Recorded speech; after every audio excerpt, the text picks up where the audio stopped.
Founded in 1960, the Alabama Democratic Conference, or ADC, is celebrating 60 years of organizing the black vote for political unity and victory at the polls. Well, the first chair was Arthur D. Shores, a former school teacher and a subsequent lawyer who lived in Birmingham, Alabama, who's a noted civil rights lawyer. One time was one of the few black lawyers in the state of Alabama. He's a very good man, had good temperament, he had good vision, and had 1,000 pounds of courage. So he was a good leader and the right leader for the Alabama Democratic Conference because he had vision, and a leader has to have vision. And he had values. A leader has to have values. And Arthur Shores was that type of person who worked with the Alabama Democratic Conference until he went to heaven. And the second chair was Arzell Billingsley. Arzell Billingsley was a lawyer in Birmingham, very active, moved around a lot. Arzell was involved in a lot of things, good things I'm talking about. He was building cities. He was setting up anything. He really incorporated the Alabama Democratic Conference. It's incorporated in Jefferson County. That's what it was incorporated. And of course, Arzell was very smart. He was probably too smart for his times.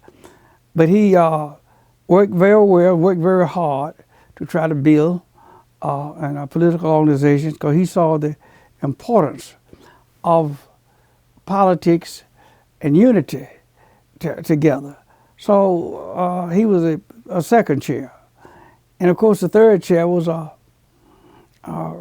Rufus A. Lewis, who was the treasurer of Ross and Clayton Funeral Home, who was a former football coach at Alabama State and other places. And he was a man who just didn't give up. He really worked in voter registration a lot. He was also the transportation a supervisor, director during the Montgomery bus boycott in Montgomery. So Rufus Lewis was a very able and committed person, and he was just simply wouldn't give up. I remember vividly going with him down to Baldwin County one Sunday afternoon. He picked me up at Alabama State University, and we rode down to Baldwin County to try to get one person registered to vote. And of course, he went down there to teach them how, because at that time we had not passed the Voting Rights Act. And of course, he was doing everything he possibly could to get people registered, and did a good job, made a lot of contacts, and he was very much involved in getting me to be involved in the Alabama Democratic Conference, because after all, I'm not a founder of the Alabama Democratic Conference. I was a late comer. But so Arthur Shores, Rufus Lewis, and of course Arzell Billingsley were the three chairs who preceded me, but Rufus Lewis was my immediate predecessor. In 1965, when Dr. Martin Luther King was alive, Alabama had less than 10 black elected officials. My involvement really was when I was a student at Alabama State. Originally involved in the sit-in movement. And when we organized the Student Nonviolent Coordinating Committee on the Easter weekend in Raleigh, North Carolina. That Student Nonviolent Coordinating Committee was, of course, SNCC.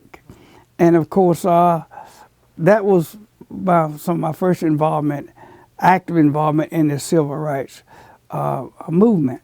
Then, of course, we'd had our own movement here in Montgomery and at Alabama State as well. When I became executive secretary of the Alabama State Teachers Association, Mr. Whisenhunt, S.J. Whisenhunt, was president. And of course, it was interesting because a lot of folks were surprised that the teachers organization would employ civil rights activists at that time. I was 25 years old. I turned 26 right after they named me. But here I was, a 25-year-old active, just fresh out of the sit-in movement. And of course, Anthony Butler, who was from Choctaw County, was president after Mr. Whisenhunt was president. And Anthony Butler was the one who really invited Dr. King to speak to the Alabama State Teachers Association.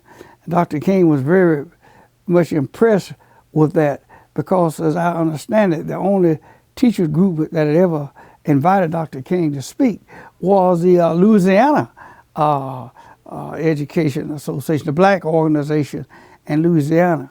So the Alabama State Teachers Association was identified with the movement. We had the 7 Montgomery March. Well, we were involved in that, and there were many other activities. So my involvement, I was backed by the Black Teachers of Alabama. I was paid for by the Black Teachers of Alabama, and I worked hard for them, and they liked that because they wanted somebody to at least identify with this progressive movement and the things that we did not like about society. That's the discrimination and what have you. So that was very helpful. But Anthony Butler is the one who invited Dr. King. And of course, with Dr. King, after that, we stayed in touch. Dr. King's wife is from Perry County, same kind of where my wife is from. And of course, that was a connection as well. But the big thing was that Dr. King was pleased that we identified and supported the civil rights movement. Dr. King, last visit to Montgomery was at Maga Street Baptist Church. He was on his Poor People's campaign, and he asked that I went to the campaign. I was just sitting out there. Wasn't a lot of folks there that day. It was during the day.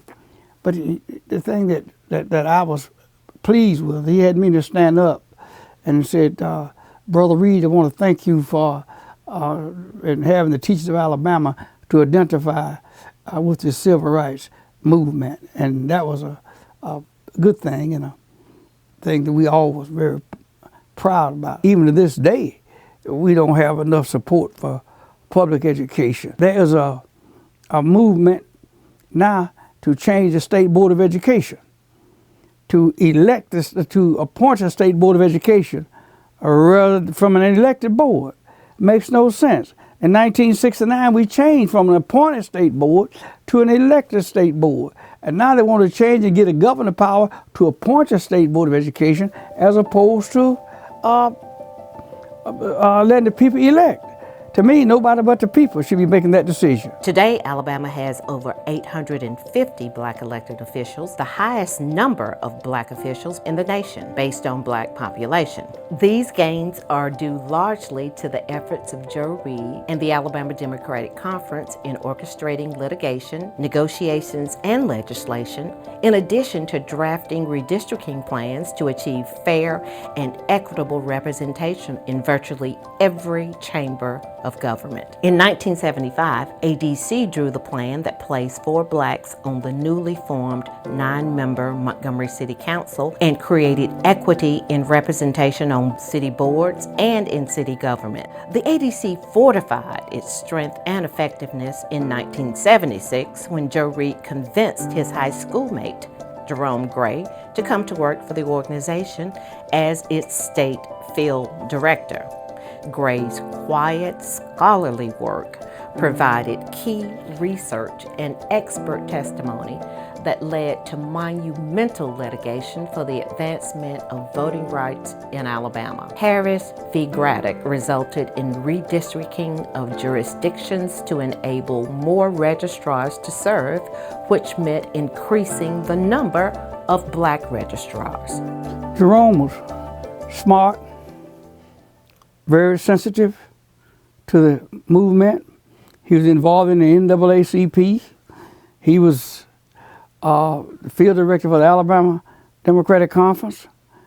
he could write well. He was one person that if Jerome wrote something, you didn't have to hard to proofread it. Well, you didn't have to proofread it because he knew more about it than the proofer. But he worked real hard, gave a lot, worked for the United States Congress, Donald Stewart, United States Senator, Donald Stewart.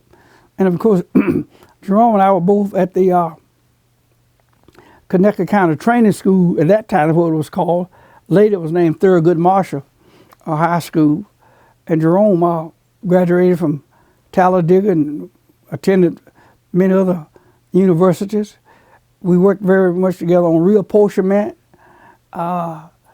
And he was the type guy that just blended so well with me, and I blended with him. He's doing well now. So I'm just glad for him. He did have a stroke, and but he's come back very well, and I'm just glad for him. But he was just such a smart guy. He was genius-like, and it was a blessing for the ADC to have somebody like Jerome. And since Jerome left, we haven't had anybody else, and that's been us a big problem, because you can't find another Jerome. That's the thing. But we do need somebody in this organization to help carry it, because I'm in the evening of my life, and we need to certainly recruit and find workers and somebody who will devote a lot of time to it, similar to what Jerome did. But Jerome, whatever the ADC is, in a lot of respects, we owe a lot of it to Jerome's work. Gray's pivotal work in the landmark Dillard v. Crenshaw County expanded Black representation in over 100 jurisdictions, including city councils, county commissions, and school boards. Gray also provided significant input when ADC led the effort to get Alabama's first 2 Black federal judges and U.S. Marshal. Gray's work behind the scene is evidenced in the progress made through his surgical precision when fighting for voting rights in Alabama and throughout the South. His legacy is evidenced in the scores of young people who were mentored by Gray and have accepted the responsibility to help others in the cause for justice and equality.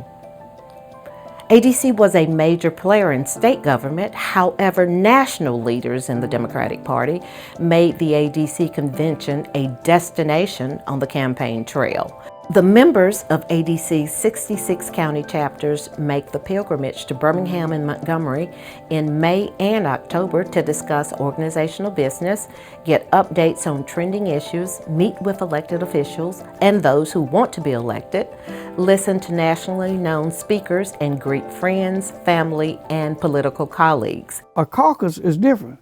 A caucus is organized by itself and responsible to only its members. And our caucus endorses in the primary. And people who want to get on the general election ballot in November must first come through the primary. And the primary, as we know it in Alabama and many other states, when people are nominated, that's where they're nominated from, the primary. And the Alabama Democratic Conference has been very significant in that. We've helped a lot of people, both blacks and whites alike. And we have not been 100% successful in everything we've done.